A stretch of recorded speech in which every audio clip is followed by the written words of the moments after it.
Today's town hall in Istanbul, Turkey, President Obama talked about his plans for addressing climate change. Chief Washington correspondent Jim Angle looks at what the president said and what it could mean for your future. President Obama laid out his intentions for sweeping changes in how Americans use energy, and he conceded it will not be easy or popular. This is going to be a big project, and a very difficult one, and a very costly one.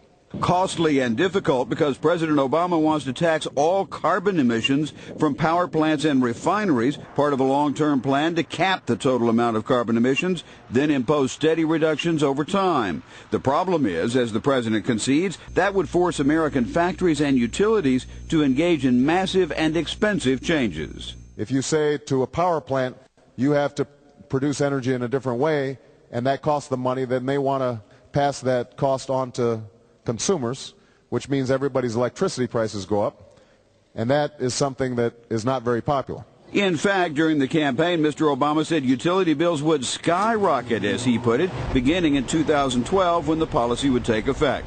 The administration and Democratic leaders in Congress promised to reimburse families and industry for increased utility bills, but the details of how and to what extent remain sketchy. When one student asked if he's really different from his predecessor or just a different face, Mr. Obama had a ready example. When it comes to climate change, George Bush didn't believe in climate change. I do believe in climate change. I think it's important.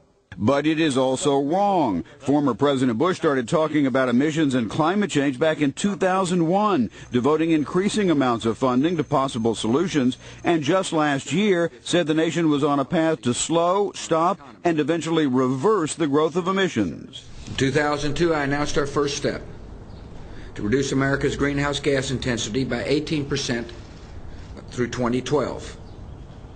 I'm pleased to say that we remain on track to meet this goal. The last international effort to reduce emissions was the Kyoto Protocol in 1997, which the Clinton administration helped negotiate. But the Senate voted 95-0 to tell Mr. Clinton they wouldn't even consider it because China and India, the two biggest developing nations, were not included.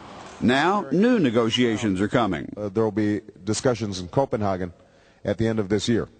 And what we want to do is to prepare an agenda both in the United States and work internationally so that we can start making progress on these issues.